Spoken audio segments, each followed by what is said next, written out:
Hello everybody, my name is Skybound. Starlight Lux. And we've just got finished watching episode 7 of Steins. And, well, this is one where it actually manages to not just change the past, but actually directly change the past. So by using the phone microwave to send a text message containing the winning lottery numbers for one of their lotteries, they managed to change the world line. Is it?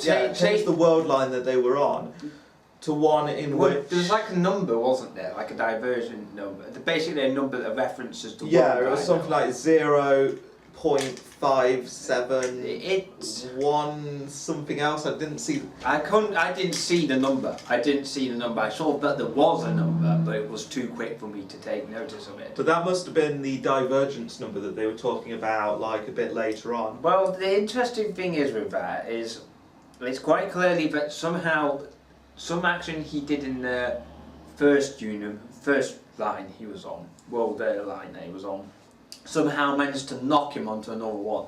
Just by sending a message back or something, he obviously changed the past. He somehow managed to change the past by sending a message back in time. Yeah. We don't know how he managed to do that, because he's obviously managed to send something accidentally that would have changed the past, like, oh, don't come to this or place like this. You know, there's been a murder or something. Like, I can't remember exactly what he sent. But he must have sent something that changed the world line, because he must have sent it at the same time that microwave was on, and then just changed the past. Which is exactly what he did this time, but he did it more. Well, he did it deliberately this time. So. Yeah, so they successfully completed an experiment in that they managed to change the past using the phone microwave. It seems interesting that he's the only one who remembers it. Yeah, he remembers it, but no one else does. Is it because he's the one who's actually sent the message back, and the only reason why he hasn't forgotten is because he's indirectly changed the past. He's still at the exact same point in time on the world line. Yeah. But he's always in the present, but he's changing the past by sending messages back to the past, so therefore he's doing it indirectly, while if he did it directly he would forget it. We will only know that when he actually does manage to directly do it, and whether he forgets about it or not. Yeah, it's possible. But yeah, it's pretty interesting how they're going about it so far. Yeah. So, and then there's John Titor as well. Oh God, yeah. Saying it's kind of strange that you're retaining your memories between world lines. Yeah, because normally people forget it and their memories get updated. So. And they also mentioned that on the current world line they were on, or the current divergence number they were on, there's pretty much no way to avoid CERN creating a dystopia. Yeah. And in order to get past the chance of them getting that dystopia that they want, they need to do 1%. They need to cross 1% divergence. So in other words, you have to divert the world line by more than 1%, and he may be able to do it because he can actually remember how to do this. And that actually might make sense actually, because the number that we showed started with a 0 and then it was 6 decimal points. Yeah. So maybe instead of 0.5 whatever, it's 0. I mean, it's 1 point. Yes. Whatever. Yeah. So in other words, if he's trying to get more than that, so normally they don't keep it. They normally don't register more than 1% of divergence because it's such a big number, and in order to do it, he would have to remember the stuff like he's currently doing, because then he could go along and actually experiment with the timelines when no one else could actually remember how to do that. So yeah. Also, I'm very curious about Suzuha, part-timer. Oh right, yeah. Like when he joked about being brainwashed, like she pretty much just like.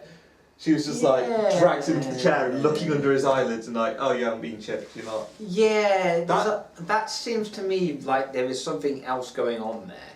Like it seems like the trouble is because all of them are pretty much fucking crazy. Yeah. You don't know whether they're actually. You see, what they've done there is very clever. I almost don't like blame Mr. Brown for just being like, get away from my daughter, you're all weirdos. The weird thing is, right, about all of this, is that I think it's like they've set it up in such a way where, because they're all weirdos, right, Yeah. you don't know whether what they're saying is going to be relevant or not. You don't know whether she's talking about the organisation and if it actually turns out to be true. Yeah. Because some of the stuff they come out with is quite clearly bullshit, but you don't know which stuff is which. Yeah. So it's interesting because it's like any of the things that were done, they like pretty much anything could be happening right now in terms of events that go on. You know. But it's interesting how the Dr. Pepper they didn't manage to get before. She said, "Oh, we couldn't get any of that," and then and suddenly she was able to get hold of some in that particular timeline. So it clearly changed it somehow. I think how did it change it? Like, did they get to the place earlier enough to be able to get some? Like, was it because they ended up going there? I don't know. How was him sending a message back in time? Maybe they went out I think it was possibly like, I mean, I don't think it actually explained it, but I think it's kind of more symbolic of the world line changing, like having that, you know, that difference between there being Dr. Pepper and there not being Dr. Pepper. And I really hope that Dr. Pepper gave them lots of moolah for this series. They didn't reference Dr. Pepper though. It's called DK Pepper. But I'm pretty sure it is. Yeah, it's weird because they obviously. I'm just trying. Sorry, my mind's trying to figure out how that's possible. But to move on to a slightly different thing, yeah, I don't know whether it'll get explained later. It probably won't. It's such an insignificant detail, but you never know with these damn things. Yeah. But yeah, it could be. It could have been a butterfly effect, like them not getting there early or something like that, because he was talking to someone. Yeah. Anyway, the point is, what I'm kind of curious about as well is I can't remember what the number was that came up when they first did that kind of jump. You know, after Kirsi was murdered. I don't know. I don't remember if even if there was a number, but if there was a number, I can't remember what it was. Well, but what if those numbers are steadily going up? Possibly. Or maybe they're going down, and they're getting further and further away from 1% divergence, and they need to bring it back to 1% divergence. I don't know, but it's something that we haven't really been paying attention to until now. Clearly, there's something with those numbers that's going to be significant. But interesting. yeah, maybe it might be worth keeping note of what the actual numbers are and whether they're going up or whether they're going down. Because I'm wondering as well what the effects will be of messing with the past like this. Because it's kind of a butterfly effect, isn't it? Yeah. So sure, a bottle of Dr. Pepper on a table doesn't seem too much, but maybe there's even more going on. Well, you don't know what else is affected. The thing is, he doesn't know what else. He can't see. The trouble is, right, is he can't remember what actually did happen on that line that he was on. If you remember the first time he did it, they were talking about events that he wasn't aware of. So it's not just that he can remember the current world lines past, right? It's not like that he can remember the current world line past and the past that no longer exists, the past that he just came from. It's not like he can remember every single past, it's just the ones he remembers. Like, he's going down a completely different... His personal timeline is following a different timeline to everyone else. So he can't remember the current world lines of past events, but he can remember the previous world lines past events. And it's... So basically, whatever world line he's on, it's basically like... Because if you remember, he couldn't remember half of the stuff that was happening when he moved over to the new... Well, when the first time he jumped to a new world line, he could not remember the existence of, well, couldn't remember the convention centre being cancelled. Not the convention centre, the convention. But that's the thing. The reason he didn't remember it being cancelled is because in the world line that he was in before the transportation. Yeah, that's the point I'm making. Yeah. That's the point I'm making. It didn't get cancelled, and so it's. So you can only really remember what past of the world line. Well, essentially, he can only really remember events that occurred in the world line he was on. But if the events that happen on the other world line change, it's not that he doesn't remember them. It's just that for him, on the path he was on, he just simply didn't remember it. He didn't experience it. Yeah, I guess it's kind of like, you know, if you have like hundreds of kind of parallel lines, and he's kind of going like this on one line, then he's going like to the next one, and then he's going up a bit like that, and he's kind of going like that kind of thing. So he can't see all the stuff that's on the line that he's just moved to. He can't see backwards into that stuff, but he can see forward into it. It must make it difficult because he doesn't know what else has changed. Yeah, essentially, and a lot of things could potentially change, you know, from world line to world line, you know, and they might just be small events. They might just be like tiny little things, tiny little seemingly insignificant things. Like hell, even the thing where he sent a text message to Rukaku to get those lottery tickets. Yeah. Nothing actually sort of changed in the way, like the tickets were bought, but they didn't win because Rukaku got the wrong number or messed up on one of the numbers, which makes me wonder actually. What's that? Can you change the past? Like, can you change significant events in the past? Because let's say they did win the lottery, that would be a very significant event. Yeah, well maybe that's the reason why it didn't happen. Maybe it was either CERN interfering with events to try and stop that from happening. Or maybe it's literally that you cannot make a massive change to it. Small changes you can do. So in other words, you would have to make small changes over time to be able to incrementally make it up to more than 100% divergence. You know what I bet it's going to be like? It's one of the older Doctor Who's, I think from 2009 or something. Yeah. Rose, that's the one. Yeah.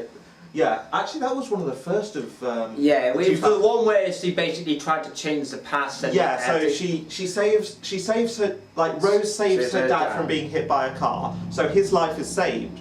But ever since that, a car is constantly coming round trying to knock him over because that's how he died. He shouldn't exist on that timeline kind of thing. Yeah. I think a similar thing is going on here, where it doesn't matter how many times they go back and try to win the lottery. If they do, you know, keep trying to do that, I guess they're going to sort of not proceed with that.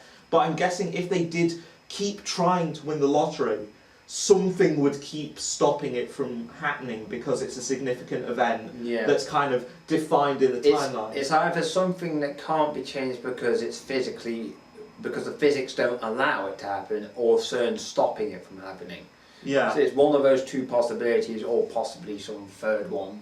But yeah, I think it must be something like that that's happening. That would make sense to me. Yeah. Because it would be like, I mean, imagine if you could like do that. God. You could basically win the lottery, win millions and millions of pounds, but suddenly your life is going to change so massively as a result of that. Because suddenly you've gone from basically some broke, mad scientist in like some upstairs, like in a shop above a CRT shop, which no one goes to because who the fuck has a CRT television in 2010? Oh god. And that in itself is bloody weird. Yeah. The guy says, "Oh, all these bloody weirdos." He's a bloody weirdo. He's doing CRT repairs, for Christ's sake. Yeah, he's working in like a CRT shop. Although it's kind of not weird, the fact that he gets no business whatsoever, because the only people who like own CRTs anymore are proper sort of retro gamer type people. But I do find it kind of interesting, like what it's doing there, and I do think that's actually kind of a pretty workable theory that it's only small things that you can affect.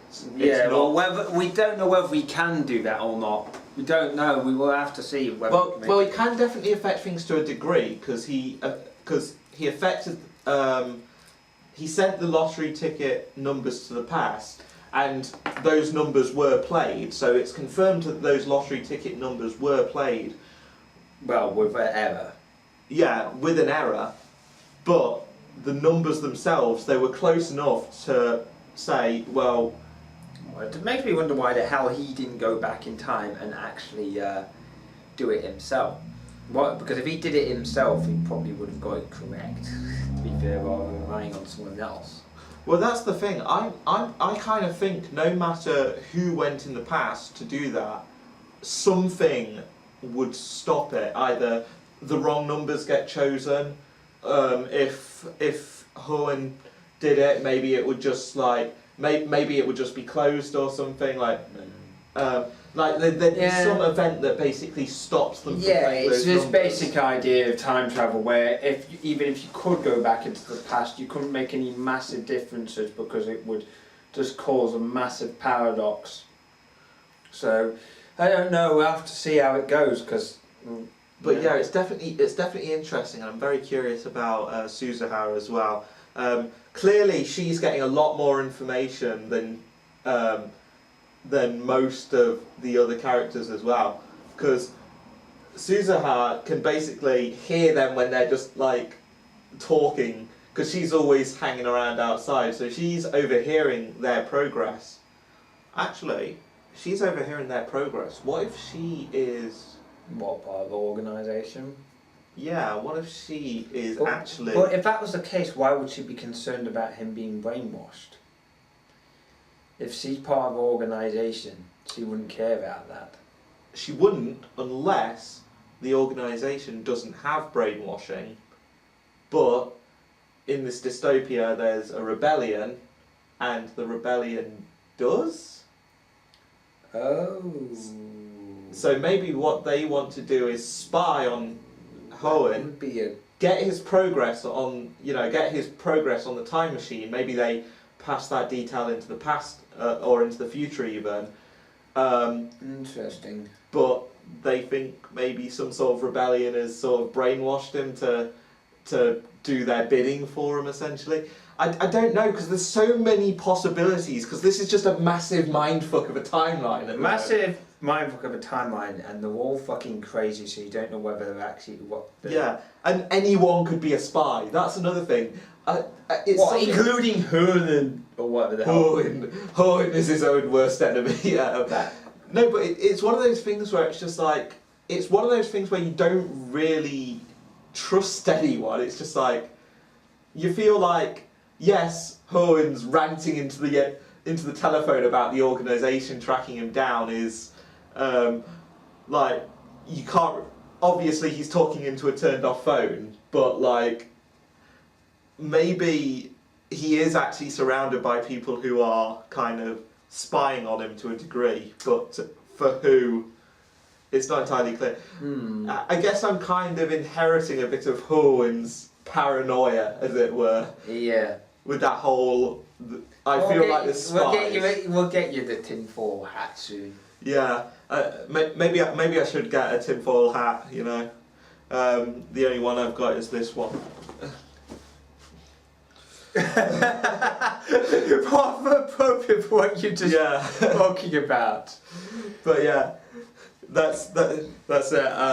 But yeah, those are my thoughts. It's still really confusing what's going on right now. So, well, guess all we can do is watch the next episode and see what happens. Yeah. But it is very curious. But we hope that you enjoyed our reaction and this little episode discussion thing. Again, we're going to hold off from giving any sort of rating, but we're probably just going to give it over. Probably an overall rating, to be honest, because this feels like one of those things where you really have to. But yeah, I'm curious. I want to see what else goes on. So we're going to keep that in mind. We're going to keep watching, and So we hope that you'll join us for the next episode of Steins Gate. My name is Skybound. So I flex. And we'll see you next time with Steins Gate episode 8. Goodbye.